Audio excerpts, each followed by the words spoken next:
another minute while people are signing in here, and then we'll get started.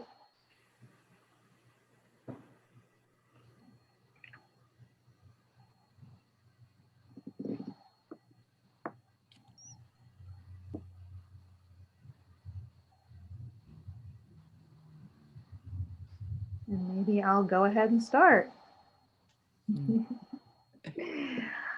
My name is Angie Knoll, and I am on the board of the Fredericksburg Food Co-op.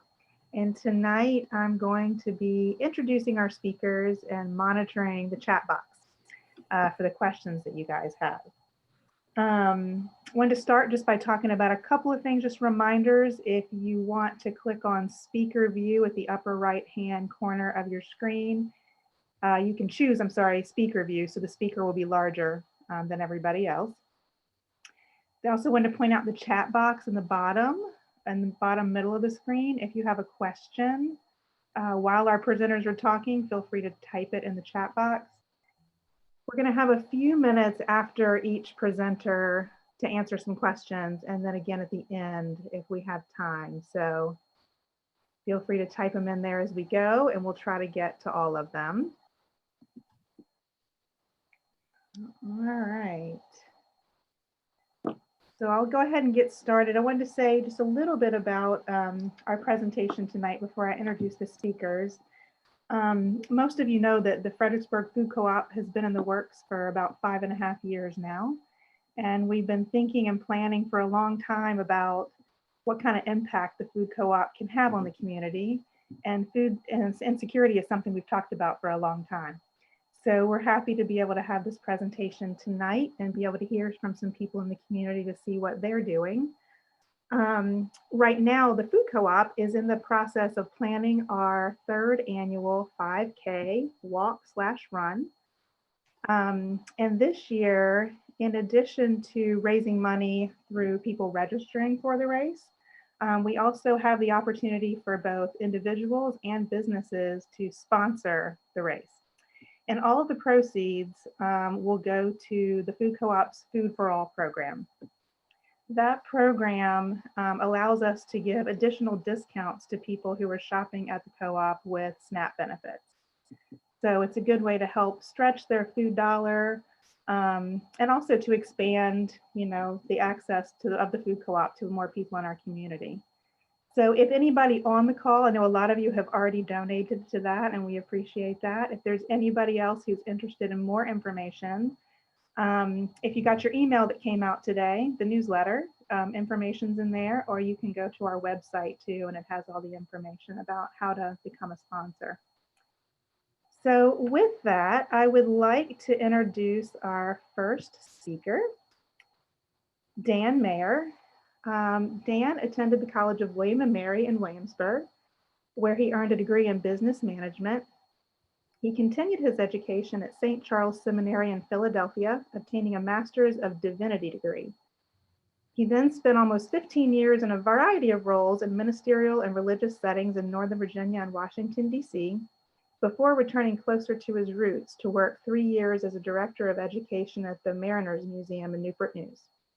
His nonprofit career path then led him to Beaumont, Texas.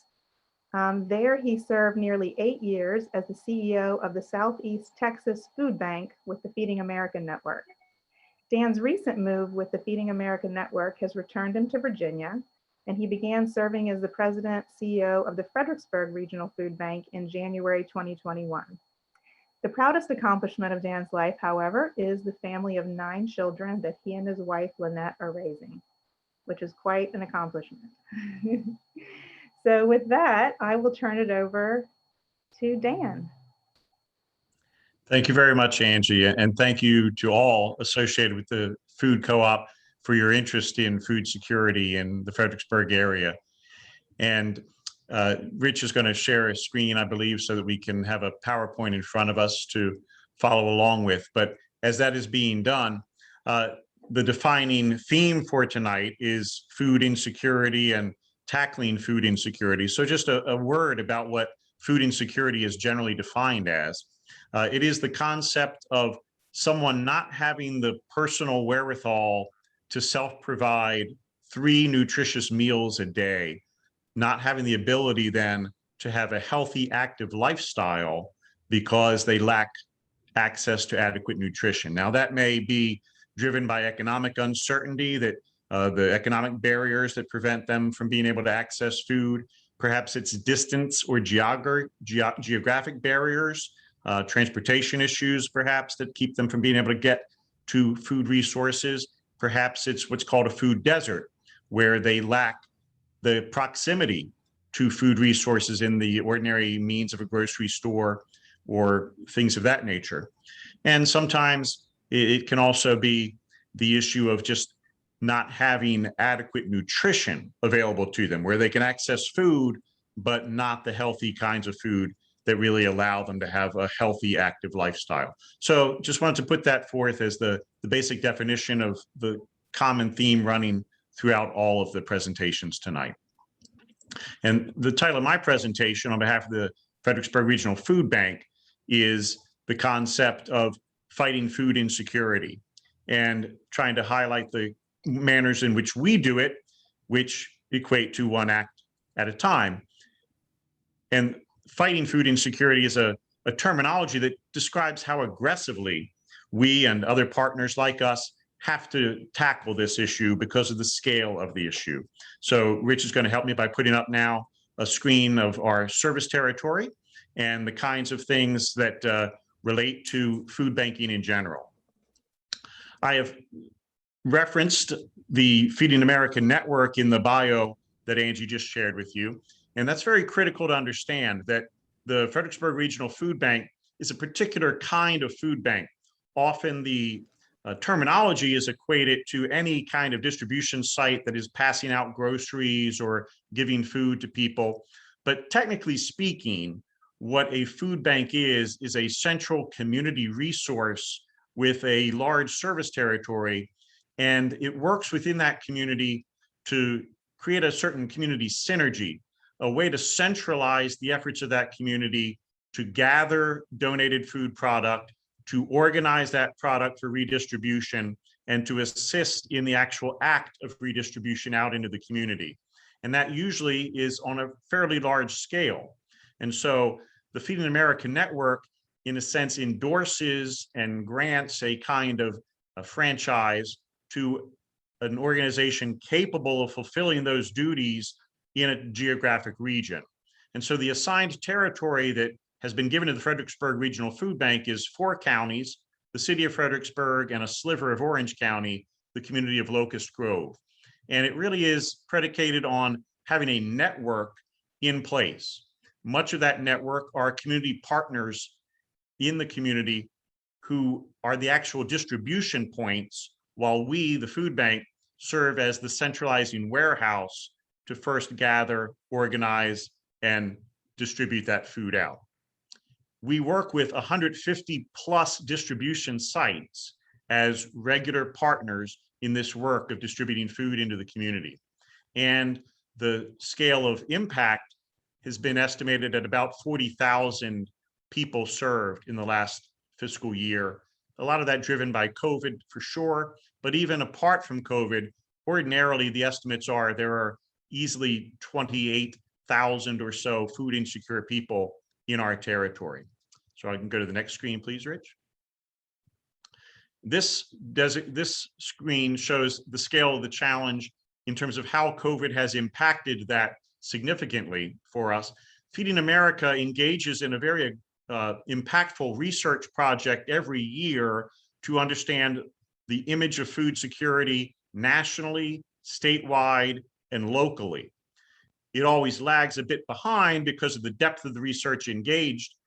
So the 2018 data on this screen is the most accurate research data available. However, Feeding America, because of its research team, is able to make sound estimates based on less than comprehensive data. And they have made some estimates for the 2020 post-COVID era that they've just actually recently revised. Even this screen has become a little outdated, perhaps, by revisions that came out just last week. But the 2018 numbers for this territory that we serve show that over 7% of the population is deemed food insecure, nearly 29,000 people at that point in time. The estimates for the post-COVID era that we'd been operating on until just last week indicated more than 10% of the population. So a significant growth in terms of the percentage of impact. And for children, almost 16% were deemed food insecure. As you can imagine, family impact, children relying on families, even children are even a higher rate of food insecurity in general than the overall population. So the estimates had been as high as 41,000 people in this community having food insecurity issues with regularity. The research that came out just last week revised it perhaps down as low as 32,000. So somewhere in that range of 32,000 to 41,000 is the current estimate of food insecure people in our community. That equates, especially in the Fredericksburg community, to about 1 in 6 people to 1 in 7 people. And then among children, 1 in 5 children to 1 in 6 children. So that would be the highest of the rates, the city of Fredericksburg itself. So startlingly high numbers, clearly. I'm going to ask Rich to go to the next screen, and then I'll give a little more context. Now, we just described those high food insecurity numbers. And certainly when you speak of something like, 1 in 6, 1 in 5, 1 in 10, 1 in 12, we know we don't randomly choose people off the street and count 12 people and one of those is going to be food insecure. It tends to be pockets of population that are disproportionately affected, and often that is people of color. And so when we look at communities that we aggressively try to serve, they tend to be even perhaps more segmented than the region as a whole. And just an image that shows that the people in those communities really get and understand food insecurity would be, we evaluate our programming among children and families, and children just amaze me sometimes. When you ask them a question like, how beneficial was this food for you? Sometimes you get the response, I was so grateful to be able to share it with my siblings, or I was so grateful to have a friend in class that I was able to give some food to. The recognition that they know themselves to be hungry and food insecure, but they recognize the neighborhood, the community in which they are ensconced is largely food insecure. And so we have to recognize that there's a regional issue, but also even a more granular neighborhood issue in many respects. And so I'm going to share now some of the statistics of what the food bank tries to do and the impact we've had in terms of actual outcomes of service as we look at these communities that have the greatest need. So during 2020, almost 5 million meals were provided. Now, this is a ratio in terms of the output of food, and Feeding America gives us a calculus by which we define a meal as 1.2 pounds of food. So we do not actually prepare prepared meals, but we put out food which can be assembled into meals by the recipients. More than 45,000 people were served through our partner pantries in the community. More than 7,000 and approximately 250,000 meals through our mobile pantries out in the community. And I will explain what those are. More than 7,000 students assisted through those school-based programs, and close to 1,200 seniors through our senior food box program. So all impressive numbers for sure, and all important numbers because of the scale of the issue. But again, I just reiterate, there are faces behind these numbers. There are stories where people in true personal issues of hunger are grateful for the work that we and our partners are doing. If we can go to the next screen, please. So these are some of the programmatic ways we try to address those people in need and meet them where they are, get into their neighborhoods, help them access food in the most direct way possible. We have a footprint of community partner pantries, about 5 dozen that are spread throughout the counties that we serve and the city of Fredericksburg. Very often they're faith-based or church partners who stand up from their congregation or their community and assert themselves in service by opening a pantry that we can provide with food, and then they distribute it to their immediate community.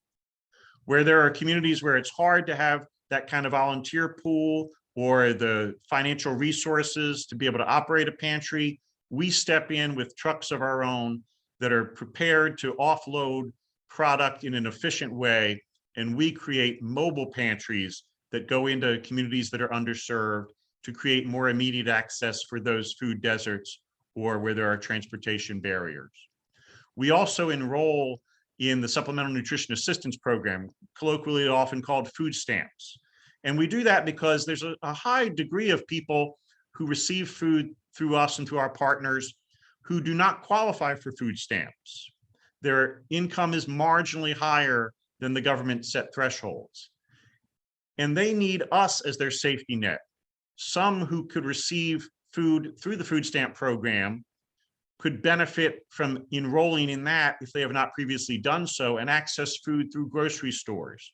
So as a way to multiply and leverage our resources, we encourage those who are eligible to enroll for SNAP benefits, and also as a way to allow those who need our resources as their safety net to be able to get more resources from us.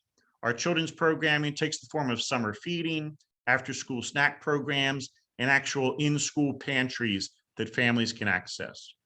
We have some senior programs, especially the Commodity Supplemental Food Program, a federal program whereby those who are 60 and older and who are SNAP eligible, which is 130% of poverty level income for their household size, if they are 60 and SNAP eligible, they can enroll to receive a guaranteed monthly box of food that doesn't carry them through the whole month, but is a significant component of a week or so worth of food to help them ease the burden during that month.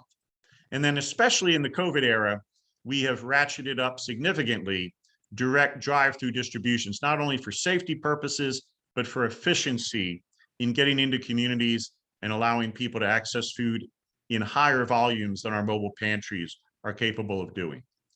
Next screen, please, Rich. Now, I've described the current issues.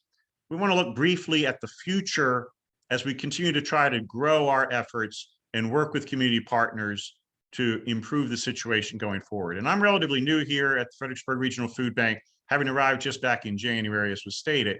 So this future is something that I'm contributing to, but also has been envisioned prior to my arriving here. Community partner capacity building is very significant. We're trying to get partner agencies to expand their hours of operation, which can be challenging given a volunteer pool, but to do that would create more access, to also think about the infrastructure they need to serve more people and to serve more efficiently. Things like more cooler freezer space, things of that nature. We ourselves need that kind of enhanced infrastructure here. We need a larger vehicle fleet to move product more abundantly into the community. We need larger warehouse space to be able to source and receive more product on behalf of the community. We ideally need more cold storage space because of trying to migrate to a fresher vision of food, produce, proteins, things that are not traditionally what food banks are often thought to handle, but what food banks are evolving into for the health of their communities. And then targeted staffing ads, not just to add bodies, but to really add bodies and service and skills where we can enhance our programs in the community. Expanded community partnerships are very significant too, especially, for example, in the healthcare arena, trying to work with healthcare systems to help recognize that food insecurity is fundamentally a health issue. And addressing food insecurity can have great ramifications for the community as a whole in terms of cost savings, where food becomes perhaps the prescription needed rather than simply healthcare having to step into the fray. And then healthier food sources, again, produce, proteins, trying to handle those in abundance, trying to make them available and having the resources to hold them and make them available for longer periods of time, like the cooler space that was alluded to above. So in conclusion, I'm going to ask Rich to put up the contact screen. We're active. We've got a lot on our plate as we try to put things on other people's plate. And we encourage you to be engaged, to be aware. And so some ways you can do that. Feel free to contact me. And if I can't deal with the issue, I'll be glad to put a team member in touch with you. But visit our website, fredfood.org. A lot of good information there. Also, our free app, which is a way to find food locations in the community. Very important for you or others who may need to address food insecurity in their own personal lives.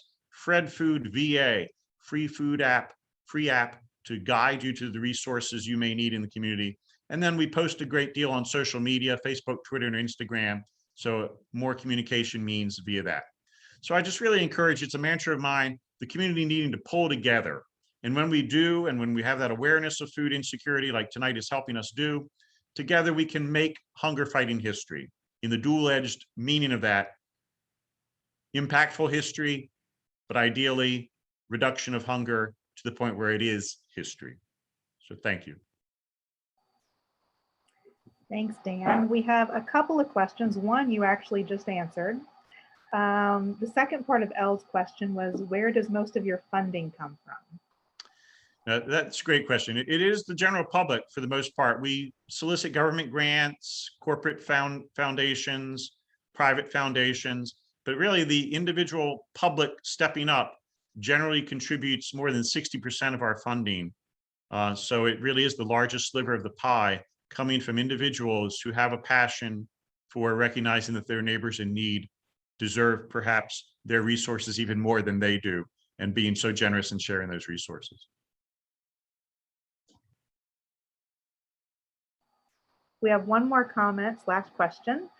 Gerald says, these are extremely bleak statistics. I would assume in the best of all worlds, we would like everyone to be food secure. What percentage of the food insecurity in our area might we eliminate with more high-paying jobs in our area? Yeah, that's a good question. And that's not something maybe I have an immediate answer to, but certainly it's estimated about 80% of the impact to 90% of the impact that creates food insecurity is economically based. So, certainly if we could, rising tide lift all boats, help with greater greater income resources, that would help eliminate a significant component of food insecurity. But there still would be geographic barriers for some and things of that nature. And then I think a way to look at it, one of the statistics shown there was the community would need about $16 million more in its pocket to self-eliminate food insecurity. And the food bank operates on a little over about a $2.5 million budget most years. So, while we don't erase food insecurity, a significant impact can be made at a leveraged cost by investing in the work that we're trying to do. So yeah, the economy would have to generate more than $16 million of income for those who are food insecure for them to be self-providers. Okay, well, that's all the questions we have right now, but hopefully we'll have time at the end if anybody has more questions for you. Okay, thank you so much, Dan. You're welcome. The next presenter that we have is Megan Cotter of Micah. She is the executive servant leader for Micah Ecumenical Ministries, a collaboration of churches following Christ to cultivate community and care for homeless neighbors. The organization takes its mission from the biblical call of Micah 6:8. Micah's work includes a daytime hospitality center that meets basic needs and provides case management, a cold weather shelter, a respite program for homeless leaving the hospital in need of temporary or terminal care, income development and housing stabilization, as well as the recent development of Street Church. Megan graduated from Emory and Henry College in 2004 with a degree in mass communications and public policy and community services. She also has a master's degree in urban studies at Eastern University, Philadelphia. So with that, I will hand it over to Megan. Hey, thank you. And it's great to be among great food leaders in our community, to talk to you all tonight. Many times, people think of homelessness and hunger intertwined, but for whatever reason, a lot of times the food security conversation doesn't always particularly hone in on the unique needs of the homeless population. And What I find really compelling that I will share with you all tonight is that food is essentially a universal language. It's something that we all understand. It's something that that we think we can do, but oftentimes we miss the really powerful ways that it forms the relationships we need in order to do all the other things that really help people get out of a hunger situation and into a better state of mind and state of being. So I'm going to share that with you in kind of in the context of Micah's story tonight in hopes of helping you understand that a little bit deeper. You want to go to the next slide. So Micah was formed in 2005. We've been around about 15 years by the downtown churches who were responding mainly to some pretty desperate needs of people coming and knocking on the doors of the churches that didn't fit neatly into other programs in the community. They needed anything from food, clothing, showers, somebody to help them figure out their paperwork. And church secretaries became pseudo case managers, and churches began lunch programs, and the churches began to respond.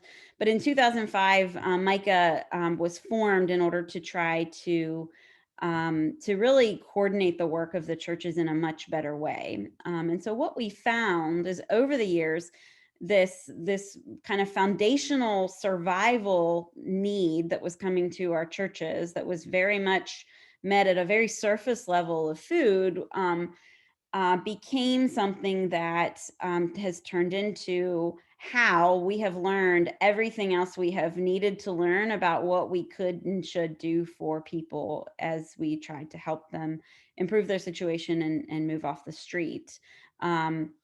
We mentioned in my bio a few of the different things that we do.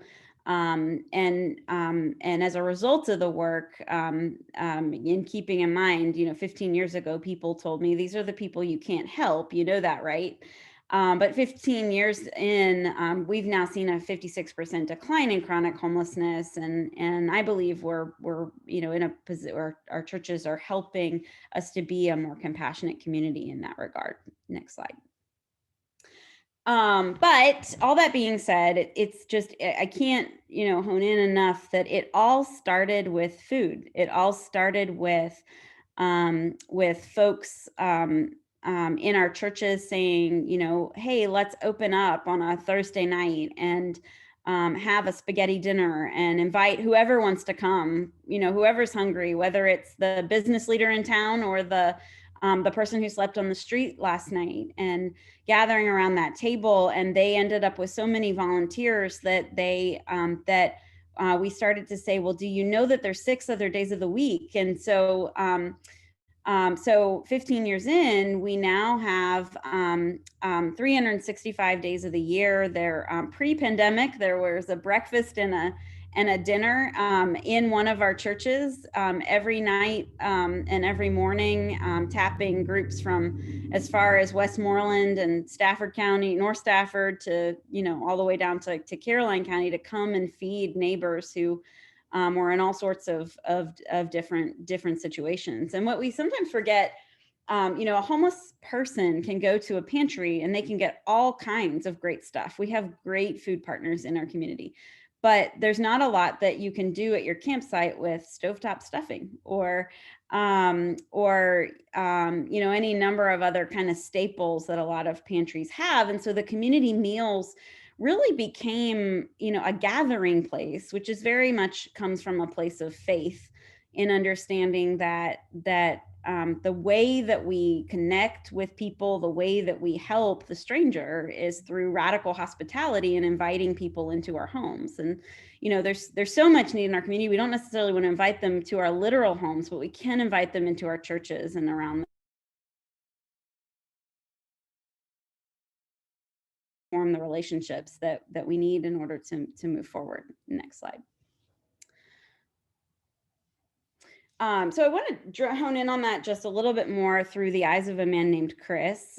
This is Chris, and this is how Chris said that he felt when he when he first showed up at Micah 15 or so years ago. And that is often what is expressed by a lot of the neighbors that we work with, that they showed up feeling useless, tired, sick, not really even worth anybody else's time. And if it were not for food, Chris probably would not have even walked through our doors.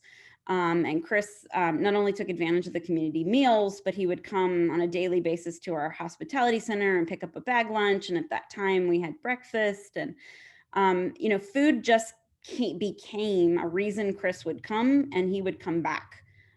He didn't even know what to ask for beyond some of those needs because of his situation. Next slide. And what's important to understand that this is Chris too. And you can flip to the next slide as well. These are pictures of Chris when he was a young child. And you can see he had parents who loved him. He belonged to somebody. He had a brother. He's got the same pictures that all of us probably have. You can go to the next slide. And this is Chris's high school graduation picture, and you see that it's quite the contrast between Chris, the young man, and Chris, the 56-year-old who showed up at our door X number of years ago. And what happened to Chris is that Chris actually had a dad who died when he was 12. And Chris held a lot of resentment because you had to be 13 to go into the ICU where his dad was dying, and Chris was only 12. And so Chris really became a troubled kid, and he ran away from home. He became a behavior problem. He had a really rocky life that ultimately led him to our doors at Micah. And he spent 7 years living on the streets, trying to kind of get back to, and to some extent, not even really knowing what his identity was. And go to the next slide. And so, usually when I give this presentation, I kind of go into a lot more great detail on some of these things, but you see like basic needs where I think food falls is really, it's one piece of the pie. And all of the other spokes of this wheel are all things that we have learned people need simply by creating a table where people can come and people can have a meal, be fed, and then have conversations around other things. And we have learned from those conversations that we needed a respite shelter for people that were coming out of the hospital that needed a place to stay. We needed to connect community resources and service providers to have a place to come and provide services. We needed to start looking for landlords, and we needed to start moving people into housing and providing the support that they could move out of that situation, and start working on ways we could help them get jobs and apply for disability if we needed to. And fundamentally it all, I think really it's, this kind of wheel was not designed necessarily with this in mind, but it's kind of been this evolution of learning and developing the things that we need that all kind of circles back to support system. And I love that on this wheel, we have found ourselves kind of coming back to support system that sits right next to food and basic needs and things, because it really shows that the work we do around food security is very much about helping be a support system for people who may not have the kinds of family and support network that they might otherwise need in order to really address their situations. You go to the next slide. And because of that, somebody like Chris is housed, he's got income, he's married now, he's able to feel worthwhile. And that's ultimately the story that we want to be able to tell in any helping effort in our community. But a lot of all of the best things I think that are out there all started with somebody saying like, they're hungry and how can I help? And the way we have to continue to challenge ourselves is to say, oh, they're hungry and how can I help? But what else is their hunger telling me about the deeper needs that we can aspire to? Go to the next slide. You can see some of the statistics of what that impact has meant on a larger scale for our community, for our street homeless population. MICA serves 700 to 800 people a year. In the last year, more than 26,000 meals have been provided despite the pandemic. I didn't mention this earlier, but the community meals may not be serving out of the churches right now and haven't for the last year, but they have been redeployed to serve in motels where people have had the opportunity to stay during the pandemic due to some emergency management resources. We continue to work diligently to move folks out of hotels and maintain and increase that decrease in chronic homelessness. We work on income for people, continue to help people move out of the hospital, which reduces their returns to the hospital, and provide, any number of different services, and all really just because, we decided we wanted to feed people and wanted to get to know those people and learn what we could do to make that better. Go to the next slide. So I just kind of like to round out kind of what I'm saying with, I call it the theology of homelessness, because I think it really speaks to, the work we're doing in a community when we go to feed people. It's very biblical. And I think there's an appreciation for understanding that all of us, when we were created, God put us in a garden and gave us a job, and that job was to cultivate and care for creation. And so things happen, and things happened in the very beginning, and those people in the garden, they got evicted and they wandered around in the wilderness again and again trying to get back home. And I always like to remind people that the end of the story is always that that we all go home, that we all have a place, a new heaven and a new earth, and that's what God desires for us. And I think that's just an overarching perspective that I think is really important to recognize. And so one of the things that is important for you to know about our food work is that this whole cycle of the wheel that we have worked through, we started out feeding people. We've done a lot of other things to address a lot of other needs with people. But now we're getting to a point where the questions we're asking and the ways we're participating in people's lives, we have a community garden that has just started this year. We had one of our members of our churches donated a garden plot, and we have members of our current and formerly street community that are participating now in growing their own food. And so I offer the theology of homelessness as really just a greater look at the work that we do is very cyclical, and there's a way to really work our way around the circle that they too can realize that they can feed others as well. Next slide. And I'll just leave you with this thought that I think, just is a vision of ours that we think that the next thing that we're learning from our food conversations, from the work that we've done over the years, from the interest that our folks have in growing their own food and caring for others as well, is trying to create fundamentally a community where people can live affordably, have purpose, and meaningful relationships, and probably with a garden at the center of it. And so I just plant that seed with you as just kind of a final thought that it's really interesting for me to reflect on this kind of from the food context, because it really did all start with food. So I'll leave you with that. Thank you, Megan. We have one question for you, which is, what is the mean age of the homeless people who come to MICA? So that's a great question. When I started this work X number of years ago,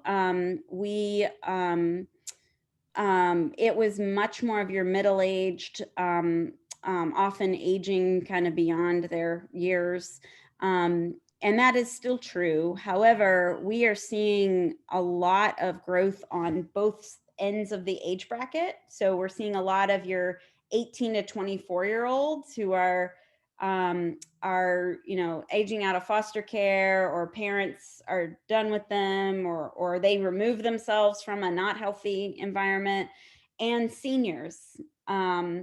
We are seeing an incredibly high number of people 60 and older that are showing up not having a place to go. And again, I think it speaks to, and of course, my identity and the identity of my organization is like, we come from a faith perspective, but I think it speaks to a breakdown in hospitality. It speaks to a breakdown in how we even know our neighbors anymore, and care for even the people that live next door to us.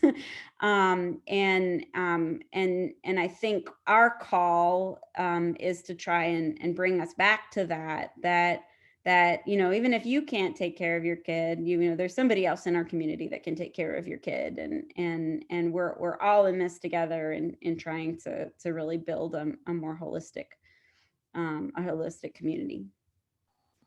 Great, thank you. I'm going to really quickly go through Elizabeth Borst's bio so we can get time with her tonight.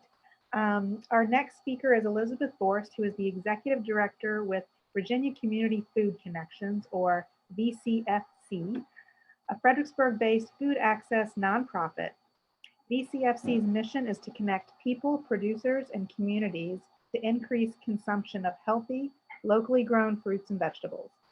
VCFC operates SNAP and Virginia Fresh Match Nutrition Incentive Program, partnering with 7 community markets to provide equitable access to affordable local foods. Working with many community partners, VCFC addresses food insecurity in the Fredericksburg region through innovative produce distribution programs and by facilitating the Fredericksburg Food Access Forum. And with that, I'm going to hand it over to Elizabeth. Good evening. Hello. Thanks so much for having us tonight. This is a great group, and really appreciate the opportunity to talk about something that we think about every day, and appreciate you all's interest in it. Also want to give a quick shout out to a couple of our board members who are on there tonight, George Solly and Ernie Ackerman. Thanks for all you do. So quickly, Virginia Community Food Connections, Angie gave a great setup. I'm going to talk briefly about food insecurity, farmers markets, and community collaboration, and how those things work together. Next, please. So as we said, we're a local nonprofit, really a homegrown enterprise. We started at the Spotsylvania Farmers Market and have expanded into a little regional network, and also work at the state level to do this work as well. We partner with the local farmers markets to accept SNAP and offer the Virginia Fresh Match incentives, which I'll describe in a minute. Markets don't naturally accept SNAP, so we facilitate that with them. And individual farmers also don't accept the SNAP benefits. So we do it in a centralized way at the farmers markets. And again, in order to make it available for people to use their available currency to spend on healthy local food. So Virginia Fresh Match is the program that we're affiliated with, and it doubles the value of SNAP. It's a great program.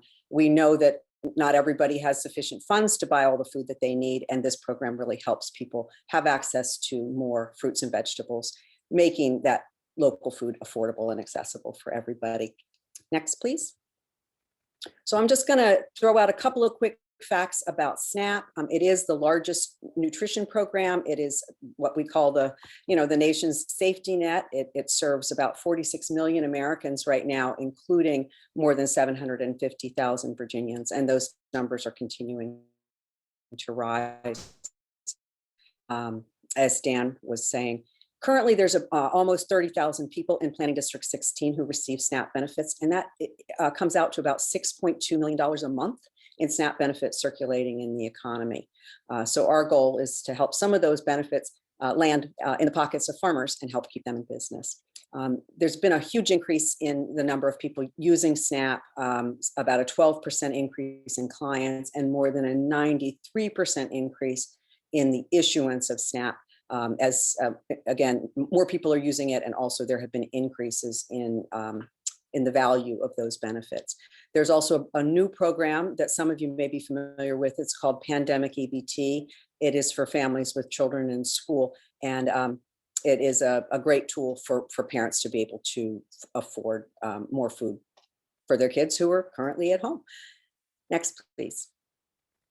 So a little bit about SNAP incentives and what I won't spend a lot of time on the origin of them, but I will say that this is a program that is gaining a lot of traction both throughout Virginia and throughout the nation, as we recognize, how important it is for people to be able to make their own choices about the food that they eat and the food they bring home to their families. And it really works in close collaboration and partnership with emergency food to provide people with additional choices for accessing that food that they need.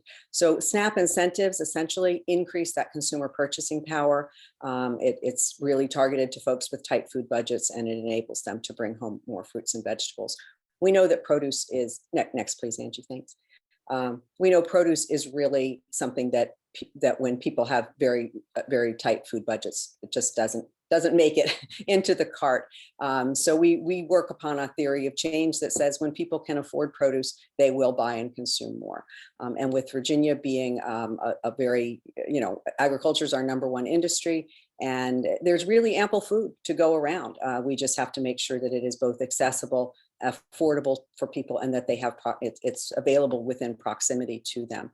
So the way we work with our local farmers markets within the community is, well, in general, farmers markets have to become SNAP retailers, just as the food co-op is becoming, and then they can join the statewide Virginia Fresh Match network to have access to a lot of resources, including those incentive dollars. So 100% of the incentives that we utilize come from a federal grant that we share with other organizations around the state. SNAP consumers then visit those participating outlets, whether that's a community food store or a farmer's market. They use their EBT and they receive either a discount or a match. So the discount would be used at a retail site, where they're paying directly at the register, and then the match program is utilized more in the farmers market context, where we're providing that centralized service, and then distributing what we call tokens that folks can use around the market with the different farmers. And then we collect those tokens at the end of the day and pay the farmers for their sales. So farmers are really earning significant income from these SNAP and Virginia Fresh Match sales that they would otherwise not be getting at all. So 100% of these funds are going directly to farmers, and it's important income for them. Next, please. So as I said, we work with 7 farmers markets in the region in Fredericksburg, Spotsylvania, King George, Caroline, and Prince William. And because this is what we focus on, our little organization represents between 30 and 40% of all the SNAP farmers market sales in Virginia. So it's kind of a success story in that way. Last year was crazy, as I'm sure many of you experienced, supply chain shortages and just huge disruptions, and an enormous focus on food, because it was we were in a crisis time, and farmers markets really rose to the occasion. They opened, they continued to provide farmers with an outlet to sell their food, and we continued to provide folks with the ability to use their benefits there. And as a result, we saw an 84% growth in program usage last season. And that, again, that translates to very real income for farmers. That was $207,000 that they made from just directly from the SNAP and Virginia Fresh Match program in 2020. And that was an increase from $154,000 in 2019. So I think many of you know that the co-op will soon begin accepting SNAP and offering the Virginia Fresh Match incentives, and we're extremely excited about that partnership. Grocery stores are open many more hours of the week than farmers markets, so it's going to become a way for our community to really take advantage of these great fruit and vegetable incentives. Next, please. So I'm sorry, I want to just back up real quick. You don't have to go back a little. That's fine. The incentives are only for fruits and vegetables. So let me just explain how that works. A SNAP customer can use their EBT card on any SNAP eligible food. That includes eggs, bread, meat, cheese, fresh fruits and vegetables, plants that you can eat, anything that's not hot or single serving. But the incentives, the Virginia Fresh Match, is only for fruits and vegetables. So it's a way to ensure that people have access to that those plant-based foods that are so important to a healthy diet, and bringing the price of those down to where they are affordable. A lot of times, and the reality is that sometimes food is more expensive at a farmer's market. In season, it is not, but the perception is that it's a higher price, and this is a way to level that playing field and make sure that everybody has access to that food. Next, please. So I want to just spotlight quickly a couple of our customers. Sarah provided us with a wonderful quote. I'll let you all read it. It helps you understand the lived experience of these folks, and how important it is that as a community we're standing up and providing some services to them.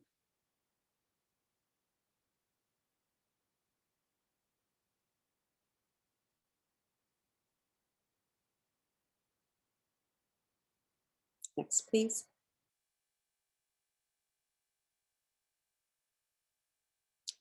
And I also want to mention again the impact on farmers. That we consider the farmers are partners in this enterprise, and we know that it benefits them tremendously. Again, they would not be receiving this income at all because the farmers markets wouldn't be offering the SNAP acceptance. So my friend Alfredo, I'll just share what he said. In 2020, COVID greatly limited our sales because many people were afraid to shop. And that was true. Lots of folks didn't feel comfortable coming out to the markets. However, we saw a definite spike in SNAP and Virginia Fresh Match tokens, and it provided us with extra money that our business needs. So while that money can vary each season, we know that those farmers turn that money into seeds, and they turn it into plastic, and they turn it into labor to help with their businesses. So that is a very a good piece of what we do in supporting local farms and local farmers. Next, please. So we do some other things in the community as well. We have other healthy food incentives, like for WIC families, and we do.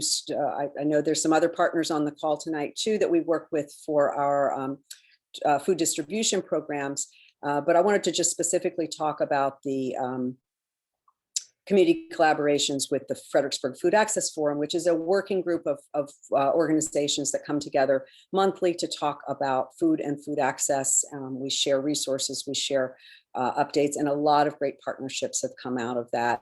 Social services, WIC, schools, the food bank, pantries, nutrition education, funders, all come together in just in this once a month thing. It's open to the public. Anyone's welcome to come. I can share a link to that.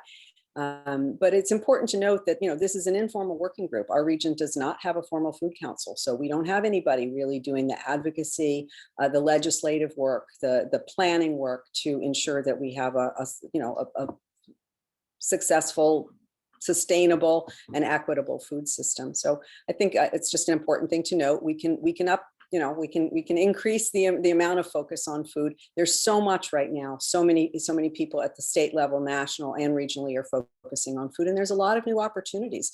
There's some community food system investment opportunities. There's more opportunities for regional collaboration. So just the message here is that this is a giant partnership, and nothing happens when one organization is just doing their own thing in their own little silo. We have to look at it as a system, and as a system, we can make some successful changes. Next, please. So a couple of last thoughts. I think I just teed this up.